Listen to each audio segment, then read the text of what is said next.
সবাইকে বনি সন্ন্যাসী ইউটিউব চ্যানেলে আরও একবার স্বাগত। সময় খুব দ্রুত বয়ে যায়। এটা আরও ভালোভাবে বুঝতে পারি যখন নিজের মোবাইলের গ্যালারিতে দেখি পুরনো ভিডিওসগুলো, পুরনো ছবিগুলো। দেখতে দেখতে এই ছবি ভিডিওসগুলো কত তাড়াতাড়ি পুরনো হয়ে যায়, তাই না? আজকে এই ভিডিওটা যেটা তোমাদের সাথে শেয়ার করছি সেটা প্রায় আগের বছরের ভিডিও, মানে 2023 সালের পুজোর ছুটি পড়ার সময়কার ভিডিও।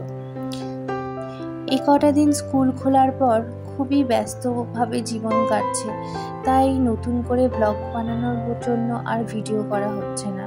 তাই গ্যালারি ঘাঁটতে ঘাঁটতে দেখলাম এই ভিডিওটা। অনেক পুরনো ভিডিও এমনিই পড়ে আছে যেগুলো দিয়ে আর ব্লগ আর বানানো হয়ে ওঠেনি। আসলে আমার চ্যানেলটা খোলার একটা উদ্দেশ্য, যেটা প্রথম উদ্দেশ্য, সেটা হচ্ছে জীবনে ঘটে যাওয়া ভালো সুন্দর মুহূর্ত বা স্মরণীয় মুহূর্তগুলো এই ইউটিউব চ্যানেলে একটা অ্যালবামের মতো সাজিয়ে রাখা। চ্যানেলটা খুলেছি বেশ কয়েক মাস হলো, কিন্তু সত্যি কথা বলতে গিয়ে টেকনিক্যাল ব্যাপারগুলো আমি এখনও খুব একটা বুঝে উঠতে পারিনি।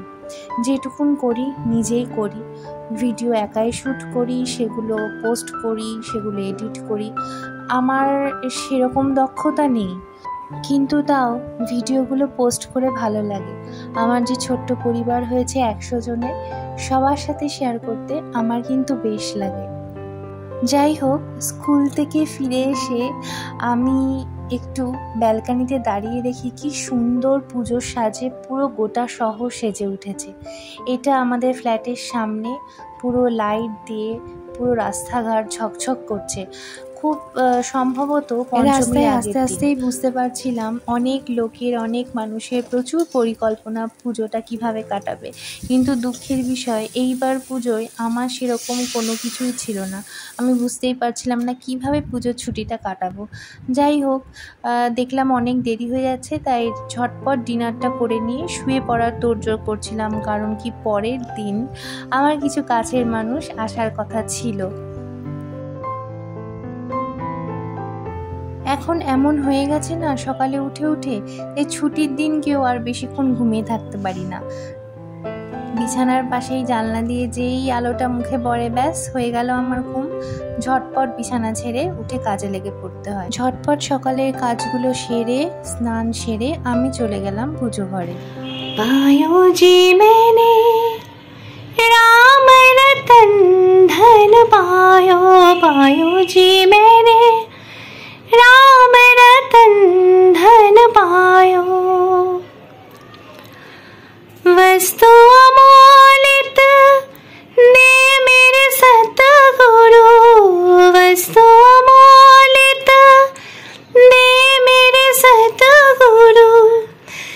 कृपा करे अपनायो, पायो जी मैंने कृपा करे अपनायो, पायो जी मैंने राम रतन धन पायो, पायो जी मैंने राम रतन धन पायो।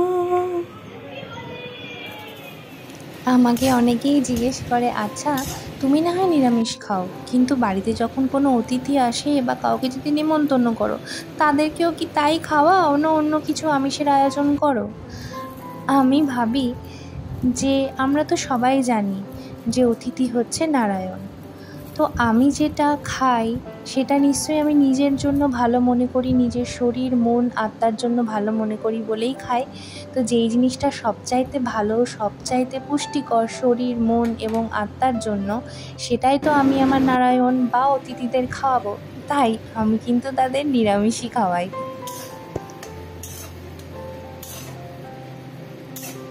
জানেন তো, মাঝে মাঝে আত্মার সম্পর্ক রক্ত সম্পর্ককেও অতিক্রম করে যায়। রক্তের সম্পর্কের বাইরে আমরা যে সম্পর্ক করি সেগুলো বিশ্বাসের সম্পর্ক।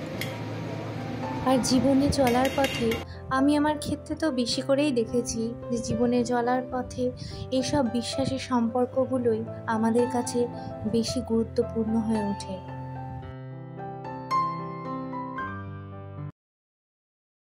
যাই হোক, এই হচ্ছে আমার অল্প স্বল্প আয়োজন।